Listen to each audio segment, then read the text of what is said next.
Welcome back to the Communication Mastery podcast with me, Mark Burlinson.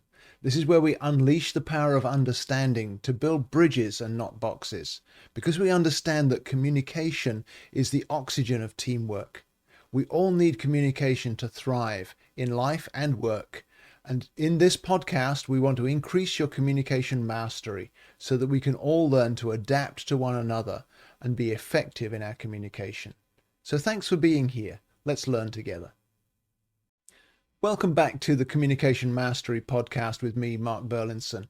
This is where we unleash the power of understanding to build bridges and not boxes, because we understand that communication is the oxygen of teamwork.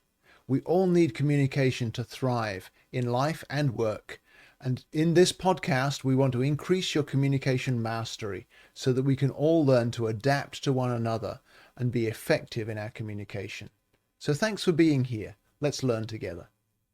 Well, welcome back. And this week, I've got a thought for you that flowed out of a conversation I had with somebody a few weeks back where we were talking about adaptation, talking about reflecting on who am I working with, who am I connecting with, and we basically came up with the slogan, one size does not fit all.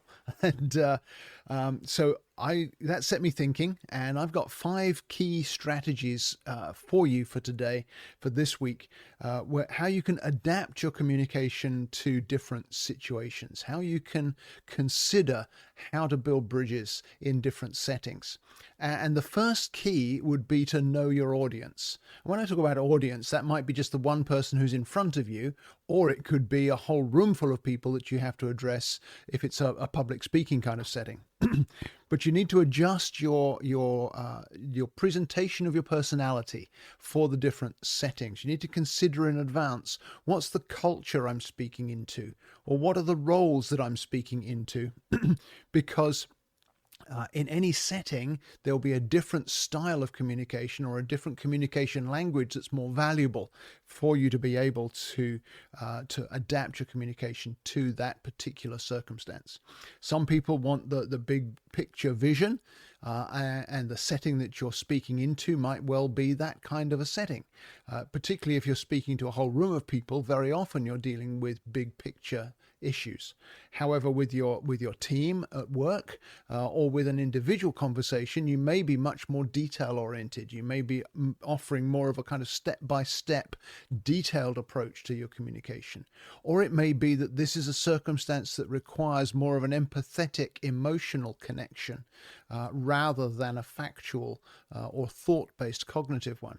So you need to know your audience. And so what you want to consider as you prepare for that communication, preparation is always valuable, even if it's only for a few seconds. As you prepare, consider, is this person or is this meeting or is this setting an analytical type setting, or is it more of a relational setting? Is it fast-paced, or is it maybe a risk-averse kind of setting? How can I adapt by my understanding of the circumstance I'm speaking into? And a strategy for making that work well is to use communication IQ to give you data-driven insights into communication preferences with your team. Obviously, you can't do that if you're speaking to a whole room full of people that you don't know. But in any other setting, whether it's a one-on-one individual conversation or it's a team meeting where you need to talk strategy or the goals that you're reaching for in this quarter, you want to be able to know, how does your team need that interaction? You need to be able to understand some of their preferred communication styles, because as you do, and this we'll talk about this in another episode, but as you work your way through the communication styles, you can actually get everybody on board by touching into their primary or preferred communication style in the way you communicate. So that's number one. You need to know your audience. And as I said, preparation is vital there. You need to spend at least a few seconds reflecting on, what am I speaking into? Who am I speaking to? How do they prefer communication? To know your audience is a key strategy for your adaptation. And then having figured that out, step two is to match the medium of communication to the message that you want to convey. So you're kind of choosing your channel based on the content that you need to communicate, and also to some degree to the urgency of that communication. If this is a crisis, you're going to communicate in a very different way than if this is a strategy meeting or if this is a brainstorming gathering. So for documentation, you can use email. If this is something that just needs to be communicated and retained, email works well with that. But if it's more than documentation, the words on a page or the words on a screen only really convey about 15 to 20% of the communications content. And so you're going to miss out on a lot of context if you only use text-based communication. You need to use at least a phone call or a voice call of some kind, or preferably a face-to-face communication if you need to convey any degree of nuance to what you're saying, if there has to be some emotion involved, because you never get any emotion, or you get misinterpreted emotion from text-based communication. The difference of tone can make a huge difference to how something is received. And you have no control over how somebody reading what you've written is going to put tone to it. So you could be saying exactly the same thing, but with two completely different tones. And that will affect how the other person or how the group of people receive what you're saying. That's why face-to-face or voice call is so important, because you can at least use tone of voice, if not also body language and facial expression, to convey more fully the emotion or the nuance of what you're communicating. The other medium that can often be helpful in the short term is text or chat. Most of our office-based communication systems, whether it's Slack or Teams, have some kind of quick chat feature, or all of us use texts on our phones from time to time. That gives you speed, it gives you simplicity, it's quite helpful for urgency and for detail, but again, it's not a good way to communicate anything beyond that. And so it's important not to misuse some of those channels. You've got to match the medium that you're using to the message you want to convey. And key strategy tip here, I've kind of already unpacked it, but the key strategy tip would be that if there's any emotion involved, then you must go human. It's got to be face-to-face or at least voice-to-voice. It's always better than just written words if there's any kind of emotion involved. That could be positive emotion or negative emotion, both ways. It's very important that the emotion be included in the communication. Otherwise, it's going to be ineffective. Third strategy for adapting is to be able to vary your tone. So you adjust your tone to the need and to the interaction. You can change your tone based on the relationship you have with your listeners or the ones you're communicating with. You can also adjust your tone based on the context of the communication. Is this a work exchange? Is this a social exchange? Is this a departmental or company-wide? Is this just to our team or to everyone in the group? All of those kinds of contexts, you can adjust your tone. And also the goal of the communication will cause you to adjust your tone as well. So if the goal is to reinforce some sort of boundary, then obviously your tone is going to be different than if your goal is to present an opportunity and encourage everybody to join together to work toward it. So you can be supportive and warm in tone with team members, especially if it's a smaller team. You need to be confident with clients or with the broader team in the whole company. You can also be consultative with clients. So tell me what you think, or tell me what you see. Help me understand what your needs are. You can get that back and forth consultative tone with a client. And in the hopefully rare situations where there's some kind of crisis, there's a problem that needs to be fixed, or a mistake that needs to be corrected, you need to be calm and confident in your tone. And often that's the hardest one to achieve. In a crisis, and we've got previous episodes in the podcast that you can go back and look at for more detail on crisis communication. But with a crisis, you have to be able to take a breath at least to be able to come across as calm and confident, even if on the inside you're anything but that, because otherwise it's just going to inflate the crisis to a higher level.